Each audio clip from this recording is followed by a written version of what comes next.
Conforme foi dito, nós estamos entrando num tema sobre missões. E eu creio que todos aqueles que vão trazer a mensagem vão trazer algo relacionado a missões mesmo.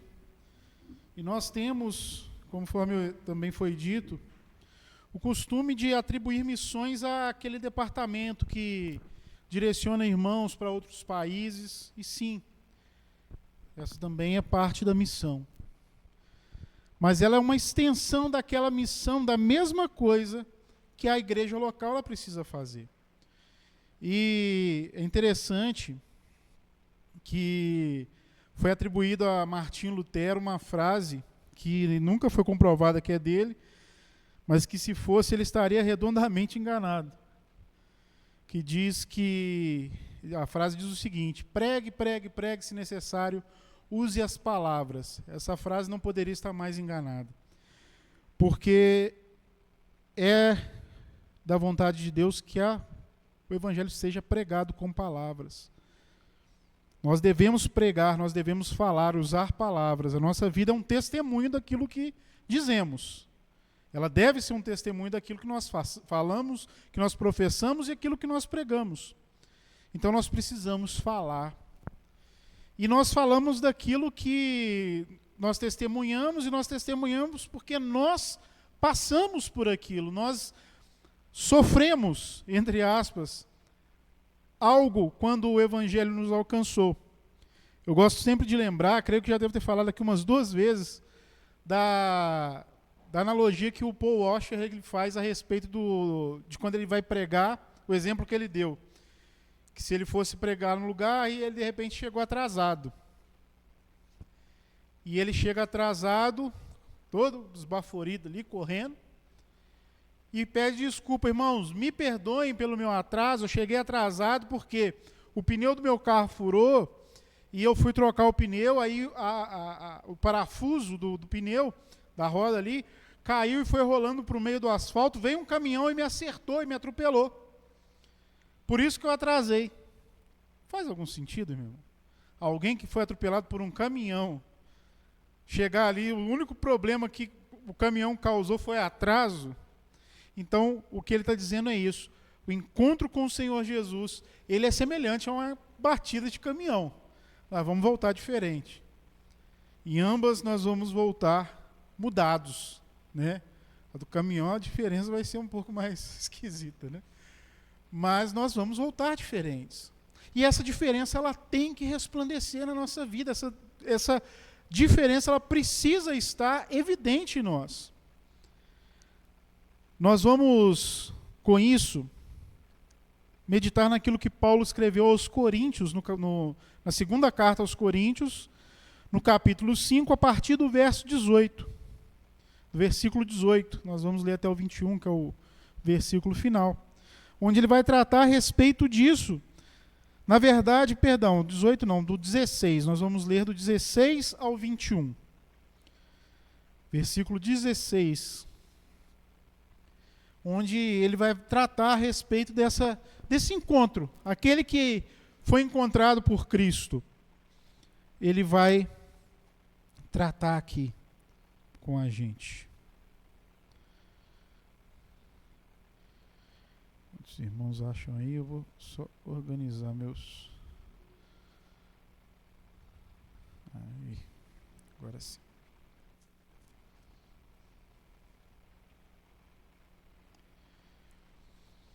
Segunda Coríntios 5, a partir do verso 16. Vamos ficar em pé mais uma vez, irmãos? Porque eu vou falar muito, aí os irmãos vão ficar muito tempo sentados. Brincadeira, irmãos, vou acelerar ao máximo aqui. Verso 16, a partir do verso 16 diz o seguinte: assim que nós, daqui por diante, a ninguém conhecemos segundo a carne. E se antes conhecemos Cristo segundo a carne, já agora não o conhecemos deste modo. E assim, se alguém está em Cristo, nova criatura é. As coisas antigas já passaram, eis que se fizeram novas. Ora, Tudo provém de Deus, que nos reconciliou consigo mesmo por meio de Cristo e nos deu o ministério da reconciliação, a saber que Deus estava em Cristo reconciliando consigo o mundo, não imputando aos homens as suas transgressões. E nos confiou a palavra da reconciliação, de sorte que somos embaixadores em nome de Cristo, como se Deus exortasse por nosso intermédio. Em nome de Cristo, pois, rogamos que vos reconcilieis com Deus, aquele que não conheceu o pecado. Ele o fez pecado por nós, para que nele fôssemos feitos justiça de Deus. Senhor, aqui está diante de nós mais uma vez a Tua palavra. Fala aos nossos corações, Deus. Manifesta em nós a Tua vontade, o Seu desejo, meu Pai, em nome de Jesus. Encontre em nós, meu Deus, um coração, meu Deus, aberto a receber aquilo que vem do alto, aquilo que o Senhor escreveu, deixou através de homens os quais o Senhor escolheu para manifestar a Tua vontade e a Tua glória, em nome de Jesus. Assim nós oramos. Amém e amém. Bom, o objetivo de Paulo, quando ele escreve a segunda carta aos Coríntios, é exortar. Um dos motivos, uma das razões, é combater falsos mestres, combater falsos ensinos. Obrigado.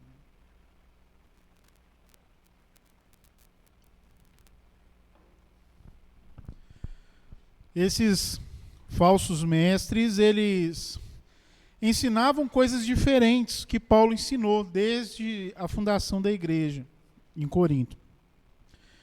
E Paulo ele vem mostrando essas diferenças na vida prática de quem tem o evangelho em si. E aí ele diz aqui: assim, pois, nós, daqui por diante, a partir do momento em que os efeitos do sangue de Cristo passam a agir, temos nossos afetos transformados. Paulo está combatendo esses homens porque eles pregavam grandeza. Eles ensinavam para o povo que o ministério de Paulo era falso. Eles foram considerados os superapóstolos, né? Coincidência, enfim. Mas por que eles são considerados os superapóstolos? Porque eles eram homens famosos, eles eram homens que ostentavam poder na sua pregação, que ostentavam ali riqueza, né? Hoje não tem isso não, mas antigamente tinha muitos homens que pregavam o nome de Jesus, dizendo que Jesus tinha que prosperá-los. Hoje, graças a Deus, isso aí acabou, né? Mas esses homens, eles olhavam para Paulo e menosprezavam Paulo e diziam que ele não poderia estar representando Deus ou os apóstolos, ou Cristo, porque Paulo vivia sob perseguições, vivia preso, vivia, né, em vários apuros, e isso o desqualificava como alguém representante de Deus. E infelizmente nós vemos sim homens assim dizendo isso hoje. Mas Paulo já passava por isso. E Paulo ele começa a ensinar isso, que quando Deus começa a agir, quando Deus há esse encontro, assim como o encontro com um caminhão, há uma mudança drástica na vida daqueles que são encontrados por Cristo. E dentro dessa mudança está a mudança, a transformação dos afetos. O que significa isso? Aquilo que nós amamos muda. Aquilo que nós prezamos muda. Então, se isso muda, nosso olhar para o mundo, ele muda. A forma como nós olhamos para as pessoas, a forma como nós olhamos para as coisas, elas mudam. O teólogo bem antiguinho, chama Matthew Henry, ele diz o seguinte: não possuímos ou temos influência sobre pessoa ou coisa alguma neste mundo com fins carnais e vantagens materiais. Somos, na verdade, capacitados pela graça divina, não para ocupar-nos com este mundo, nem com as coisas deste mundo, mas para viver acima dele.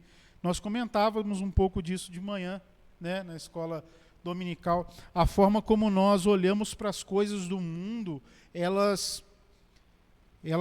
nós olhamos elas como passageiras, olhamos elas como acessórios para a nossa vida aqui. Mas nós vivemos acima dela porque nós fomos chamados para um reino, nós fomos comprados para um reino. E por isso nós vivemos acima dessas coisas. Nós não vivemos aqui sobre influenciando pessoas ou influência sobre as coisas para tirarmos vantagens delas. Isso muda. Se nós nos acostumamos a dizer que nós nos acostumamos a ouvir, né, que hoje em dia nós amamos as coisas e usamos as pessoas. Isso não é natural. Isso não vem de Deus. E quando nós somos alcançados pelo amor de Deus, esses afetos, essas situações mudam. Na primeira carta, Paulo já havia dito aos Coríntios, no capítulo 7, ele diz o seguinte: isto, porém, vos digo, irmãos, o tempo se abrevia. O que resta é que não só os casados sejam como se não fossem, mas também os que choram como se não chorassem, e os que se alegram como se não se alegrassem, e os que compram como se nada possuíssem, e os que se utilizam do mundo como se dele não usassem, porque a aparência deste mundo passa. O que ele está dizendo? As coisas que nos apegam aqui, nós devemos viver como se não tivéssemos. Até nós, casados, viva como se não fosse casado. Porque daqui a pouco isso passa. E isso não é para a eternidade, é até o fim da vida. O combinado foi esse, né? Até que a morte nos separe. Passou, acabou o contrato.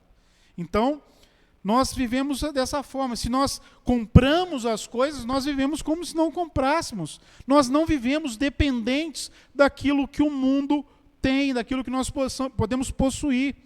Paulo lança um olhar escatológico ao apontar a efemeridade das coisas. As coisas são efêmeras, elas passam. E nós vivemos num mundo cada vez mais consumista.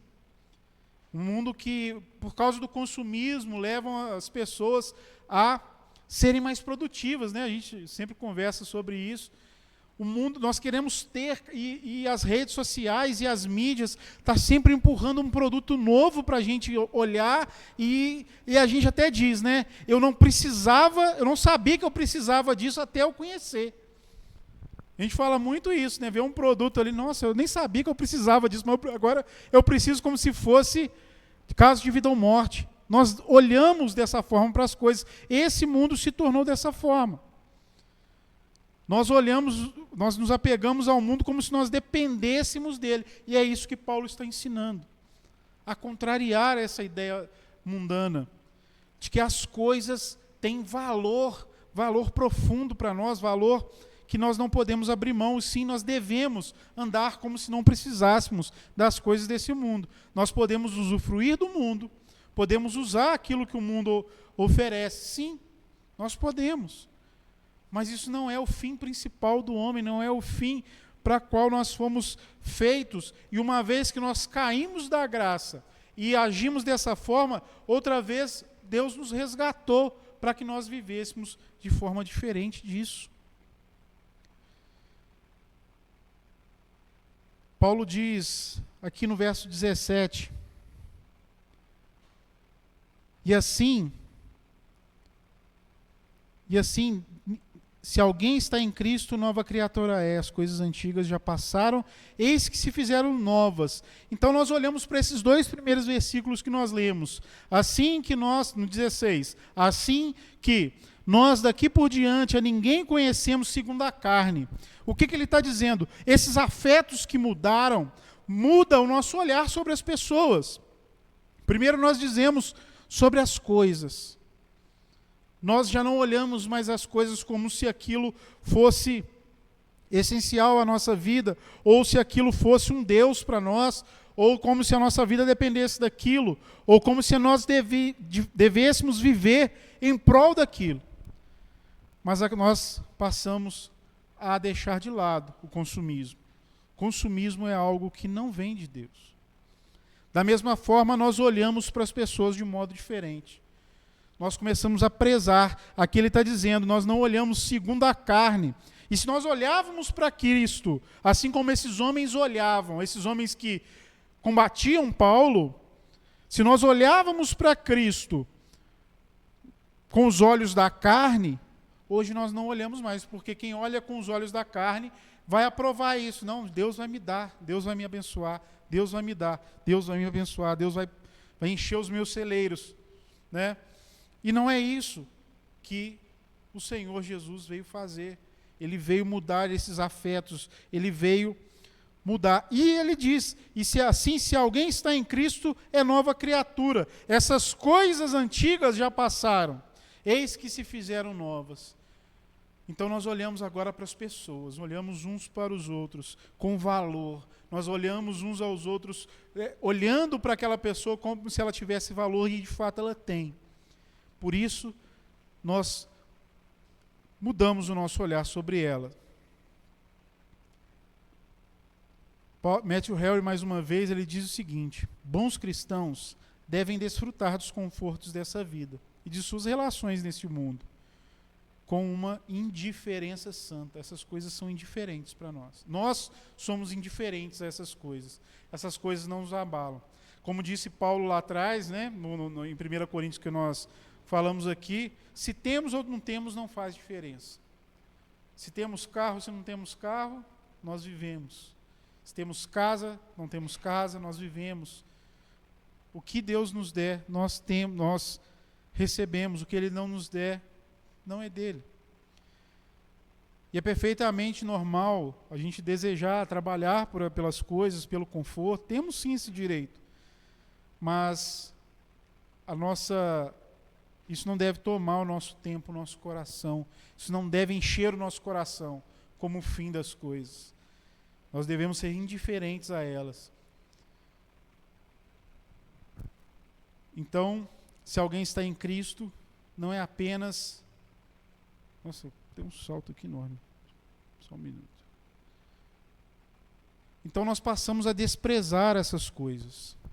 E nós mudamos a nossa vida. Nós mudamos o nosso jeito. As coisas velhas, as coisas antigas passaram. Eis que se fizeram novas. Então o que mudou quando esse caminhão chamado Jesus nos atropelou com a sua graça e com a sua misericórdia? Se alguém está em Cristo, não é apenas a agenda aos domingos que muda. Nós não passamos simplesmente a frequentar cultos. Não é o nosso linguajar ou a nossa roupa que muda simplesmente. Tudo isso se torna um auto-engano quando não mudamos de fato a forma como nós pensamos. Isso se chama metanoia, mudança de mente. Nós mudamos radicalmente. Esse é o maior efeito que Cristo causa em nós. O encontro com Cristo precisa fazer esse efeito. A nossa mente muda.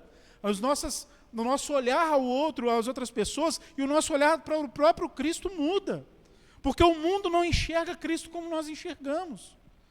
Então o olhar que nós temos sobre Cristo, sobre as coisas e sobre as pessoas, ele muda completamente. A forma como nos sentimos, como lidamos com as pessoas, como tratamos as pessoas e principalmente o valor que damos a elas. Nós conversávamos semana passada, eu e o Samuel, a respeito, nós dois fazemos Uber, somos motoristas de aplicativo. Como a empresa, ela olha para o motorista como simplesmente uma fonte de renda. Como fonte de renda não, como um meio de ganhar dinheiro, não há ali um olhar para um ser humano, há olhar para uma fonte de dinheiro. E como despreza, como não tem valor, como os meios que ela usa para tratar aqueles que trazem ali o seu lucro, é desumano. O olhar é desumano. E muitas vezes nós mesmos olhamos uns para os outros dessa forma.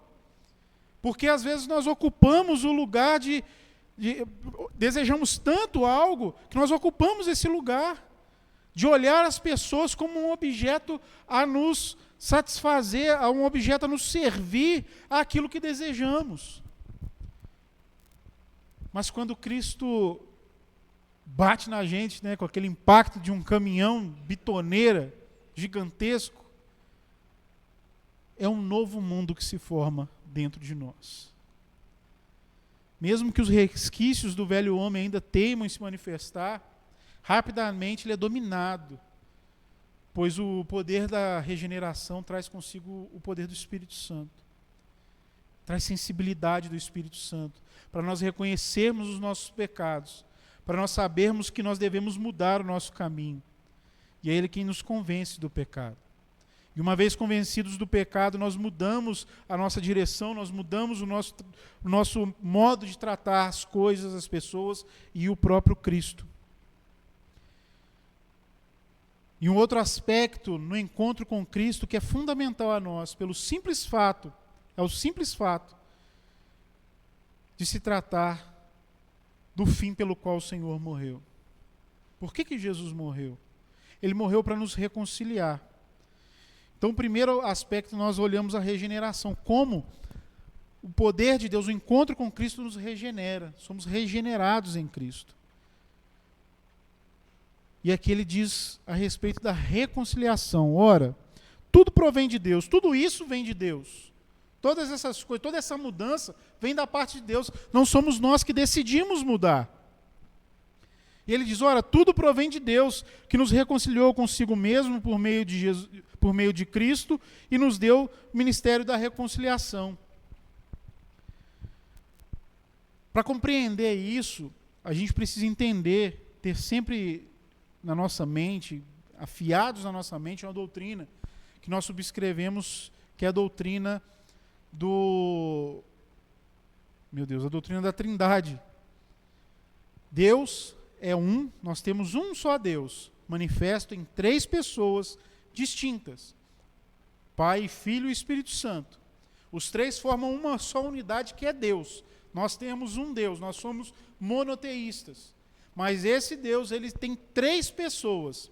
E muita gente se engana tentando explicar isso. É o café com açúcar, porque tem a água, o café e o açúcar, e um não é o outro, mas todos é um. Não é assim. Não tem como a gente explicar. A gente ainda não encontrou dentro da teologia um meio de explicar isso. Mas é assim que Deus é apresentado para nós. Um único Deus manifesto em três pessoas: Pai, Filho e o Espírito Santo. E é importante compreender isso para perceber o tamanho do amor de Deus. Para perceber a grandeza dessa obra que foi feita, a grandeza desse encontro. Isso não foi acidental. Isso não vem de nós. É isso que é o mais importante aqui. Ele diz, tudo provém de Deus. Tudo isso é uma manifestação graciosa de Deus. É uma manifestação do amor de Deus. Porque nós sabemos que Deus, ele é perfeitamente justo, ele é amoroso, mas é perfeitamente justo. E ele não simplesmente, ele não deixou para lá o pecado, ele não deixou de punir o pecado, ele não deixou de requerer a sua justiça contra o pecado que nós cometemos.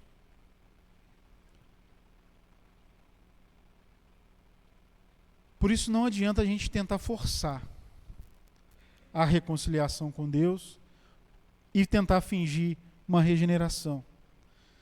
O que nós somos vem de Deus. Se Ele nos chamou, nós mudamos.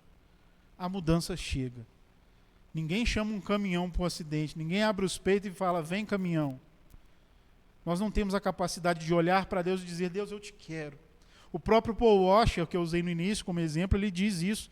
Se nós estivéssemos no inferno, sem esse poder reconciliador de Cristo, esse poder regenerador, se nós estivéssemos no inferno, e Deus chegasse no inferno, abrisse as portas do inferno, e nos chamasse ali, pela nossa própria vontade, mesmo no sofrimento do inferno, nós negaríamos a Ele. Nós negaríamos Deus. Porque aquilo que é exigido de nós, aquilo que a justiça de Deus requer, nós não somos capazes de cumprir, e muitas vezes achamos absurdo. Por isso nós não somos capazes de atender à justiça de Deus. Mas graças a Deus que tudo provém dele. Louvado seja Deus que tudo vem dele. E ele traz essa regeneração, e essa regeneração significa gerar novamente, dar vida novamente. E foi dito isso que Cristo fez. E foi isso que Cristo fez. Nos deu nova vida e nos reconciliou com Deus. Isso veio de Deus. Então, quando nós voltamos lá na doutrina da Trindade, nós entendemos que Deus não simplesmente enviou Jesus, mas Jesus era Deus vindo até nós. Jesus é Deus se manifestando na sua bondade, na sua graça e na sua misericórdia. Ele não foi simplesmente um instrumento nas mãos de Deus, mas ele era o próprio Deus, como afirma a doutrina da Trindade. Jesus Cristo é Deus. E ele está dizendo, Deus estava em Cristo reconciliando. A palavra que para Deus estava, que Paulo usa aqui, no grego, significa era. Era no pretérito imperfeito. O que é um pretérito imperfeito? Que é uma ação que iniciou no passado e continua. Porém, aqui no grego, o verbo dá o sentido de sempre foi. Assim como é o mesmo exemplo de João. João 1. No princípio era o verbo. Quando houve o início das coisas, quando Deus deu início à criação, o verbo já era Deus. E ele continua sendo Deus. Então Jesus, ele é Deus eternamente. Ele sempre foi Deus. O verbo é Deus. Então aqui, Deus estava em Cristo porque Cristo era Deus, reconciliando consigo o mundo e não imputando aos homens as suas transgressões. Conforme eu disse, Deus não deixou os pecados impunes quando manifestou sua graça e misericórdia. Porque nós poderíamos chamar de graça e misericórdia simplesmente Deus dizer, não, vai lá, filhão, segue a sua vida aí, está perdoado. Deus não é injusto. Isso seria injustiça, seria contrariar a justiça de Deus. Seria contrariar aquilo que Deus é, a sua essência. Mas o favor não merecido, que é a graça, e o não pagamento da dívida, a misericórdia, a dívida de morte que tínhamos diante de Deus, não foi simplesmente deixada de lado. Ele requereu isso, ele pediu isso, ele cobrou. Mas ele cobrou dele mesmo. É o exemplo que eu gosto de usar do juiz. Havia um juiz que julgava pequenas causas, e o rapaz estava diante do juiz, e o rapaz havia cometido uma infração gravíssima, onde a punição seria muito alta. E aquele juiz, olhando aquilo, ele vê quem é, ele olha para quem é o réu, é o próprio filho. E quando ele olha para o próprio filho ali, a julgar o nosso poder judiciário, vai lá, filhão, segue aí, vamos. Bola para frente. Talvez nós mesmos tomaríamos essa atitude. Não, é meu filho, sou eu que decido por perdoá-lo, depois dar uma bronca nele em casa.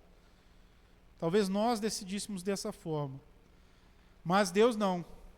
Deus, como juiz, ele cobrou a punição máxima. Ele pediu a punição máxima. E como esse juiz, ele deu a punição máxima àquele garoto. A sentença máxima, o valor mais alto que ele deveria pagar. E quando ele decretou a sentença, ele desceu da tribuna de juiz. Tirou a toga de juiz. E falou, não, está aqui. Eu pago. É isso que Deus fez por nós. Ele cobra de nós. Eu gosto muito de uma frase que Hernandes Dias Lopes ele diz, que no céu só vai entrar quem é perfeito. Então deu ruim para nós, aí complicou. Aí vai ficar difícil. Mas o céu só entra quem é perfeito. Só entra quem não tem pecado. E como é que nós vamos chegar lá, meu povo? Porque teve o próprio Deus para pagar essa conta para a gente. O próprio Deus, ele desceu ali, ele, como diz aqui o texto, ele não veio imputar as nossas transgressões, não imputando aos homens as suas transgressões.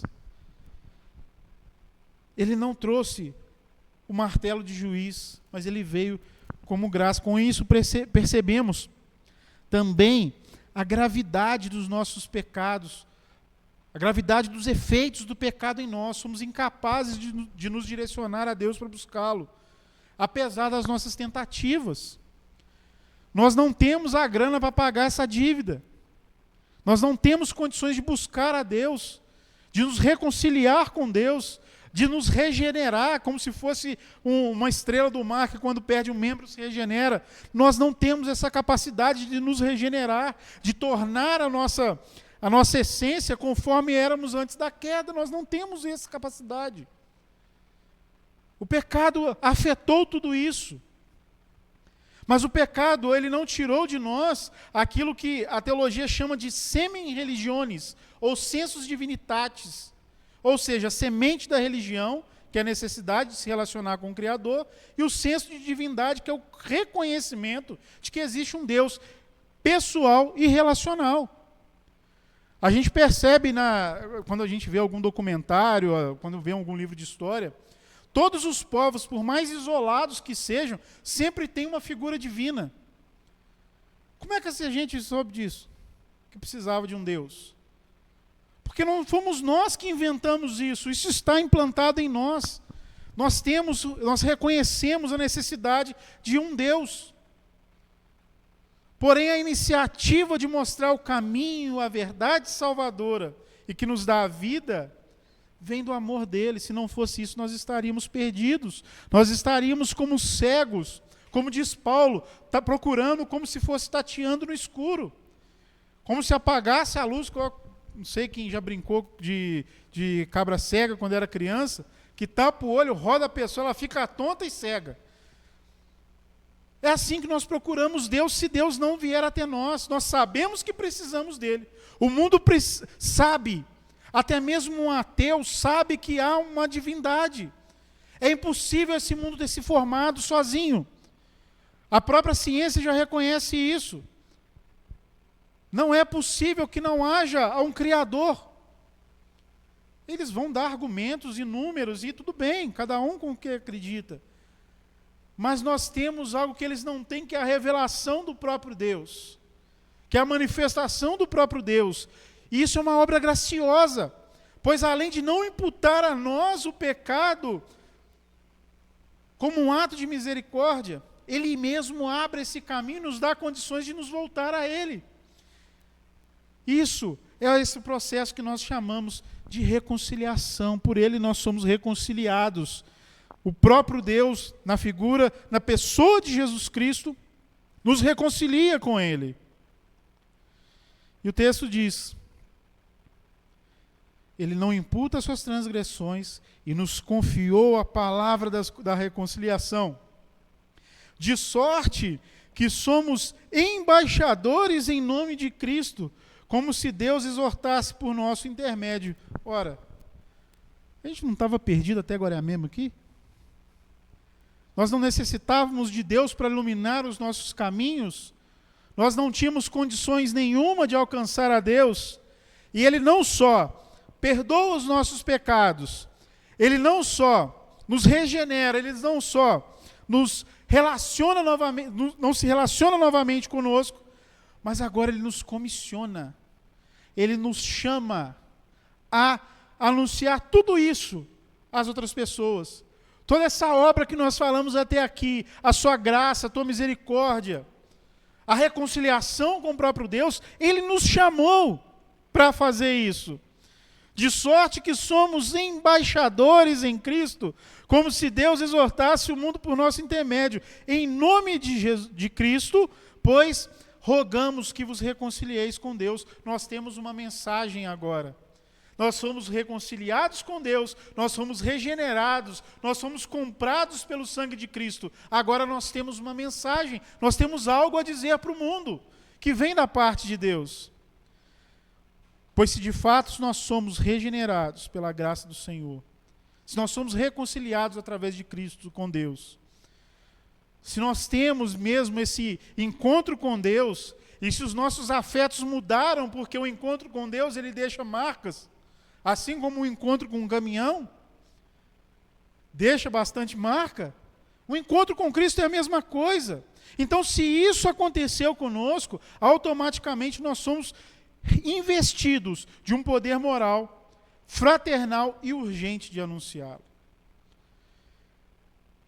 Toda essa obra é apresentada através da pregação do Evangelho por meio daquele a quem nos comissiona. O Evangelho é anunciado através de palavras, como foi dito. Não existe isso de que meu bom comportamento vai pregar Jesus. Essa conversinha de que eu sou a única Bíblia que as pessoas vão ler, isso é conversa fiada. Isso é papo furado. A única Bíblia que as pessoas vão ler é essa, e se elas não chegarem a esse conhecimento, se eles não chegarem a esse conhecimento, é porque Deus não os chamou. E fique em paz. Mas se Deus não deu nenhum veredito, que aquela pessoa não foi chamada, aí não fica em paz não, meu irmão. Aí você se revira. Se revire porque você foi chamado para chamar outros. Nós somos chamados, reconciliados e nós somos comissionados para anunciar esse evangelho a outros. Esse é o papel da igreja. Ele comissiona todos os crentes. E ele nos chama aqui no texto de embaixadores em nome de Cristo. O embaixador, no grego a mesma palavra que é usada aqui para embaixador, tem a raiz na palavra presbítero. Presbítero, nós temos o cargo de presbítero, mas a palavra presbítero ela significa ancião, ou mais velho. No texto lá de Timóteo e Tito tem presbíteros e presbíteras, os anciãos e as anciãs, pessoas mais velhas. É como aquele que foi chamado primeiro, é como se fosse um irmão mais velho. Ele é comissionado pelo pai a ensinar o caminho para os irmãos mais novos. O pai está chamando aquele irmão mais velho para pegar o irmão mais novo pela mão. Vem cá, vamos ali que eu vou te mostrar a nossa reconciliação com o pai. É como se todos os irmãos estivessem brigados com o pai. E o pai foi lá chamou um primeiro, esse é o mais velho. E esse mais velho agora tem a obrigação de ir lá no campo chamar os mais novos, vem cá também, porque o pai está chamando. É isso que Deus tem feito, nos comissionado, nos chamado, nos tornado embaixadores em nome de Cristo, para chamar outros que estão longe, para conhecer esse mediador. Em 2 Reis, no capítulo 7, é narrado um momento desesperador na história de Israel. E isso ilustra muito bem essa questão do chamado, esse episódio. Nós temos em Jerusalém, está em guerra com os sírios, e Jerusalém está cercada pelo exército sírio. E eles estão em estado de sítio. O exército sírio sitiou Jerusalém, cercou Jerusalém. Isso é uma tática de guerra antiga, onde uma cidade ela é sitiada até que todos os recursos ali dentro terminem. E o único jeito é se entregar. É quem está dentro da cidade se entregar. Ou vai para a batalha, ou se entrega. Então ali foram os recursos ali de Israel, de Jerusalém, foram acabando, foram terminando. E o rei ali, quando ele saiu para olhar como estava a situação, a que ponto já estava, haviam mulheres entregando seus bebês para serem cozidos. Porque já não havia esperança, nem para ele, nem para os adultos, nem para os bebês, eles já iriam morrer. A solução para que nem todos morressem, quem tinha filho recém-nascido entregava o filho. E haviam mulheres brigando, olha, ontem eu dei o meu filho para ser cozido, e ela não quer dar o dela hoje. E o rei olha aquilo e ele faz aquilo que os judeus fazem de rasgar as vestes. Aquilo destrói o coração do rei ver o povo naquela situação. Em paralelo, havia ali do lado de fora 4 homens, 4 leprosos. E a lei de Israel fazia com que os leprosos fossem colocados para fora da cidade, pois eles eram imundos, era considerado, não poderiam ter contato com o resto da população. Então eles se tornavam mendigos. Eles ficavam do lado de fora da cidade, vivendo do que vinha de dentro, o resto do que vinha lá de dentro. Só que lá dentro não tinha nada, que resto que ia chegar aqui fora? Então, eles se colocaram na mesma condição, de que não havia o que se fazer, eles estavam entregues à morte. E um deles diz, olha, vai vir nada lá de dentro. Se lá dentro está ruim, aqui fora não vai chegar nada.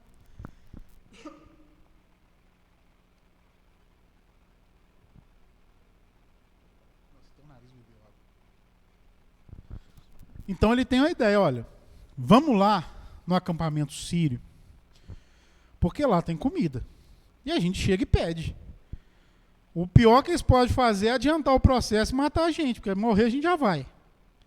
Aí ele diz, se ficar a gente morre, se ir a gente pode morrer, ou eles podem dar comida para a gente e matar a gente também, vai dar no mesmo. E eles foram. E o texto aqui diz que no caminho, quando eles estavam a caminho do acampamento sírio, os soldados sírios ouviram como se viesse uma tropa em direção a eles. Como se viesse um exército enorme em direção a eles, e o rei fica preocupado. O rei de Israel contratou outros povos para vir contra nós. Vamos cair no capinado, vamos embora. Nós vamos apanhar um couro aqui, vamos fugir. E fugiram e deixaram o acampamento todo para trás, com medo daquele som. Só que era 4 leprosos que estavam chegando. E quando eles chegaram, não tinha ninguém naquele acampamento, mas tinha ali toda a comida que eles deixaram, ouro, tesouros, havia tudo ali. Aqueles homens saíram em 1 milésimo de segundo, de mendigos prestes a morrer a homens ricos, e enchendo a barriga. Só que lá no verso 9, um deles diz, não fazemos bem. Esse dia é dia de boas novas, e nós nos calamos. Se esperarmos até a luz da manhã, seremos tidos por culpados. Agora, pois, vamos e anunciemos a casa do rei. É isso que Cristo faz com a gente. Desperta esse sentimento. Se de fato Cristo está em nós, se nós estamos em Cristo e somos novas criaturas, ficar em silêncio diante das boas novas que foi realizada na nossa vida é não fazer o bem. Aquilo que Cristo fez por nós, essa dádiva dada a Cristo, de Cristo para nós, é como a dádiva que Deus deu a esses homens. Homens prestes a morrer, nós estávamos prestes a viver no inferno, a sofrer eternamente o inferno. E a obra de Cristo foi nos tirar de lá. E isso é bom demais para nós guardarmos para nós. E isso é bom demais para nós não anunciarmos aos outros. E se Cristo nos chamou, e se Cristo, como diz aqui, e se alguém está em Cristo é nova criatura, e se nós somos novas criaturas, e se os nossos afetos mudaram, e se nós olhamos para o outro com valor, e se nós temos amor por aqueles a quem nós olhamos, se nós damos esse valor a essas pessoas, obviamente nós vamos ter esse mesmo sentimento. Não fazemos o bem se ficamos calados, é dia de boas novas. Se nos calarmos e esperarmos até amanhã, seremos tidos por culpados. Se nós nos calamos diante de tão maravilhosa salvação, diante desse comissionamento, nós somos culpados. E Jesus, ele nos envia com o seu nome. Somos embaixadores em nome de Jesus. Mas o fato é que somos tomados por algo que nós começamos a falar também hoje na escola dominical, pelo medo. E o medo que nós temos de sermos rejeitados pelas pessoas que nós amamos. Nós temos medo de sermos rechaçados, de sermos zombados por anunciar Cristo. Aí eu tinha feito na semana passada, dentro desse mesmo estudo, a pergunta: por que a aceitação dos outros a nosso respeito é tão importante? Por que nós colocamos a salvação que nos foi dada, a essa dádiva maravilhosa que é a salvação em Cristo, ao mesmo pé de igualdade que é a aceitação de quem não quer nada com Deus? Porque nós rejeitamos, nós resistimos a esse falar de Cristo. Porque nós guardamos isso para nós? Será que nós não temos a certeza de que isso é o suficiente? Será que essa reconciliação, essa regeneração oferecida por Cristo não é o suficiente para nós? Será que Cristo não é bom o suficiente para que nós falemos dele? Tudo a gente quer contar para todo mundo. A gente compra uma agulha nova, a gente quer contar, olha a minha agulha nova aí, ó. Olha o meu carro novo aí, ó. Olha que coisa boa. Meu irmão, que exploda o carro. Explode não. Mas que importa se tem carro, se tem casa, se tem... É Cristo. Que importa se os amigos estão virando as costas e indo embora. Cristo não é um motivo de vergonha para nós não nos envergonhamos de Cristo. Não precisamos ter vergonha de Cristo. Da mesma forma, nós não precisamos pregar também pelo medo do inferno. Nós não precisamos colocar sobre nós, como nós falamos, culpa para pregar. Nós não precisamos pregar pela culpa, nós pregamos pela gratidão. Por isso nós cantamos por tudo o que tem feito e por tudo o que vai fazer. Por isso nós cantamos assim. E tudo o que Ele tem feito, que sai da porta para fora, nós não falamos, nós não anunciamos, nós nos intimidamos. E não é pelo medo do inferno que nós pregamos, mas é por termos sido tirados de lá. Porque é maravilhoso isso. É maravilhoso o que nós encontramos. Charles Spurgeon, é clássica essa do Charles Spurgeon, que ele fala que o evangelho é o mendigo mostrando a outro onde encontrar o pão. Nós temos o pão da vida, meus irmãos. Nós temos o pão da vida, nós temos vida eterna em Cristo. Por que nós não anunciamos? Por que nos intimidamos? Porque temos medo de perder amizades. Que amizades valiosas são essas? Nós fomos reconciliados, temos amizade com Deus novamente. E isso não importa mais nada, a não ser isso. Ser reconciliados com Cristo, nós fomos reconciliados com Deus através de Cristo. E isso nos basta. Quando nos propomos a anunciar o Evangelho, é o próprio Cristo que age em nós. Nós não vamos sozinhos. Nós não vamos com a cara e com a coragem, nós não vamos com os nossos méritos, nós não temos nada a oferecer ao mundo, a não ser a palavra da salvação. A não ser esse Evangelho que nos salvou, que nos reconciliou com Deus. Isso é tudo, isso deve ser tudo para nós. Esse amor que levou Cristo para a cruz, ele deve habitar em nós. E esse é um outro efeito do choque com Cristo. O encontro com Cristo gera em nós esse mesmo amor que o levou para a cruz, onde nada mais importa senão fazer a vontade do Deus Pai. Jesus fala, a minha comida e a minha bebida é fazer a vontade do meu Pai. Aquilo que me sustenta, o que me sustenta é fazer a vontade de Deus, e por que para nós é tão difícil? Por que isso para nós é tão difícil? Por que nós atribuímos àqueles que nós chamamos de missionários, o evangelista que dá o jeito dele para lá? Somos todos missionários, evangelistas, comissionados por Cristo a anunciar o Evangelho. Temos algo muito precioso, meus irmãos, conforme aqueles homens tinham. Para ficarmos calados, devemos anunciar a todos. Imagina,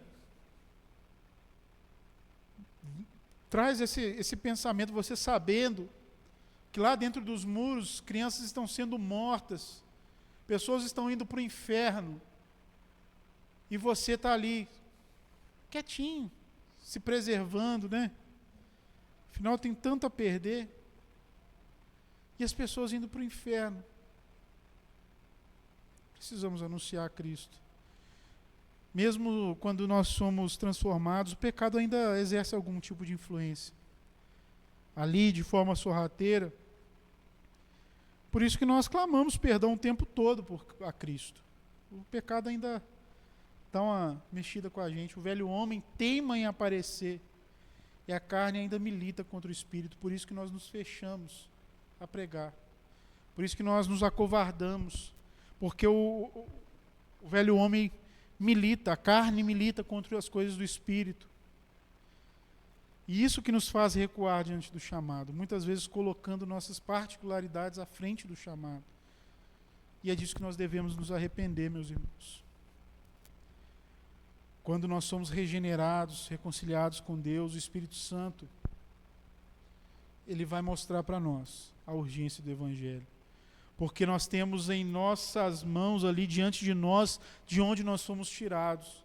E se nós temos a consciência daquilo que Deus nos deu, da onde Deus nos tirou, nós precisamos anunciar isso. Tem um vídeo que ilustra de forma bem engraçada isso. Tem 2 comediantes americanos, eu esqueci o nome deles, mas eles fazem vídeos de esquetes, onde tem um deles está saindo assim do supermercado, aí um deles, o outro aborda ele, com a pranchetinha na mão, com aquelas coisinhas, né? Olha, com $1 você pode ajudar a salvar uma criança. Aí o cara, agora eu estou sem dinheiro aqui, dá aquela desculpinha, né? Estou esbarrado, não estou tendo nada. Rapaz, $1, apenas $1 você salva uma criança. Ele, tá bom, vou salvar uma criança hoje, melhor. Aí tirou $5 do bolso, vou salvar 5 crianças, toma aí. Que é desprezo, né? Aí quando ele pega os $5, o cara liga, 5, pode soltar. Aí vem uma van correndo assim, num estacionamento, para e solta 5 crianças. Aí está descendo o sexto, volta, ele comprou só 5. E fecha e vai embora. E naquele instante ele para assim, ele fica atônito com aquela situação. Eu tenho mais $1, eu tenho mais $1. Ele se desespera. É uma forma cômica de representar isso, mas é uma verdade. Ele se desespera, ele entendeu. Não, tem uma criança presa, é só $1, tem aqui $1. Eu tenho. Eu me lembro também, eu não assisti o filme, mas eu sei mais ou menos o teor da lista de Schindler, que é um alemão que comprava judeus de forma clandestina para livrá-los do campo de concentração. E quando ele já não tem mais o que fazer, já não tem mais judeus para salvar, porque todos foram mortos ali, aonde ele estava, ele se desespera, eu tenho mais coisa aqui, eu tenho um anel, eu tenho um carro, não, solta, pelo amor de Deus, quando eles já colocam os judeus no trem para levar para a morte, não, eu tenho aqui mais coisa, eu tenho mais dinheiro, não leva. Para salvar aquelas vidas, ele se desesperou, eu dou tudo que eu tenho, mas solta eles. É esse tipo de desespero que deve tomar os nossos corações quando nós vemos as pessoas indo para o inferno. É esse tipo de medo que nós temos que ter. É esse tipo de terror que deve assolar os nossos corações. De que nós precisamos anunciar, tirar as pessoas de onde nós fomos tirados. Que a nossa oração seja para que Deus nos dê coragem para enfrentar nossa timidez, nosso orgulho, as nossas convicções que teimam em nos silenciar diante de tão urgente chamado. A missão da igreja não é um departamento que é abraçado apenas por alguns, para pregar em lugares distantes. E muitas igrejas tratam a missão, o chamado de Deus, como um departamento. Isso não é um departamento, isso é a nossa vida. É a razão pela qual nós fomos chamados, é aquilo que Deus nos deu, além da libertação da morte, além da reconciliação com Deus, Ele nos deu um chamado, Ele nos chamou, nos tornou embaixadores. Não podemos permitir que os afazeres da vida, a timidez, o medo da rejeição tire de nós o desejo de anunciar tão maravilhosa salvação. Isso que nos foi proposto é precioso demais para nós deixarmos que timidez, que a nossa indiferença. Nós não podemos ter indiferença, se nós encontramos com Cristo, a indiferença em relação aos outros não faz parte mais do nosso coração. É para isso que nós fomos chamados, essa é a nossa missão como igreja. O que Cristo fez é bom demais para não ser anunciado. É bom demais. É maravilhoso demais. Poder dizer que, como diz a música do Ademar de Campos, é maravilhoso dizer que somos amigos de Deus. É maravilhoso demais. O Criador dos céus e da terra, de todas as coisas, é nosso amigo. Ele nos chamou. Ele nos chamou, nós não fomos atrás dele, nós não tínhamos condições, mas ele nos chamou. E como se não bastasse, para cumprir a justiça que nos separava dele, ele mesmo veio e morreu por nós, para satisfazer a sua justiça. Ele mesmo morreu. E isso é bom demais para não ser anunciado. Vamos orar mais uma vez. Senhor, aqui está o nosso coração, Senhor. Tira todo o empecilho. Tira, meu Deus, a timidez. Tira, Senhor, meu Pai, tudo aquilo que nos faz indiferentes, meu Pai, ao seu chamado. Indiferentes àqueles que estão se perdendo, àqueles que estão indo para o inferno, em direção ao inferno. Nós fomos chamados pelo Senhor a anunciar a tua salvação. Então nós clamamos, meu Deus, tira isso que o pecado ainda insiste em colocar em nossos corações. O medo de sermos rejeitados pelo mundo, o mundo já nos rejeitou. Pelo mundo nós já estaríamos mortos. Mas a vida que o Senhor nos concedeu, meu Pai, nós devemos anunciar. Nós devemos anunciar onde encontrar o pão, porque o pão nos encontrou. Nos foi dado de graça. Não foi requerido nada de nós.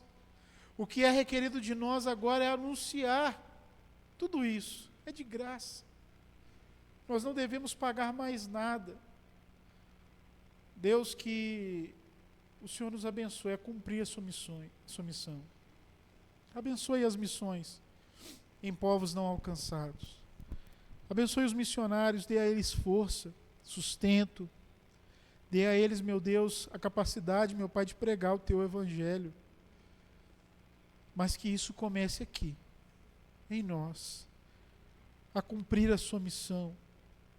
A pregar com convicção daquilo que o Senhor nos fez, a pregar sobre esse encontro maravilhoso que temos com o Senhor, que tivemos com o Senhor. Nós devemos anunciar isso.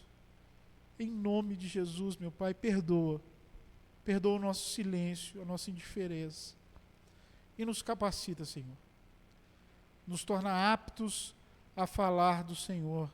Nos capacita como embaixadores do Senhor, comissionados pelo Senhor, a pregar em seu nome, no nome de Jesus.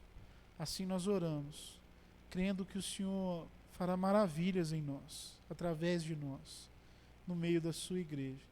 Assim nós oramos e te engrandecemos no nome de Jesus. Amém.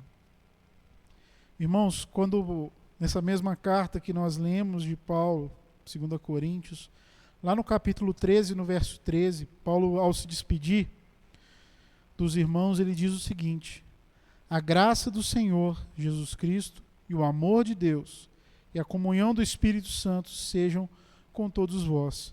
E que a mesma coisa seja para nós, meus irmãos. Que Deus abençoe a todos. Tenha uma boa semana. Não vá embora sem dar um abraço apertado no seu irmão. E nos vemos. Em nome de Jesus. Amém. Glória a Deus.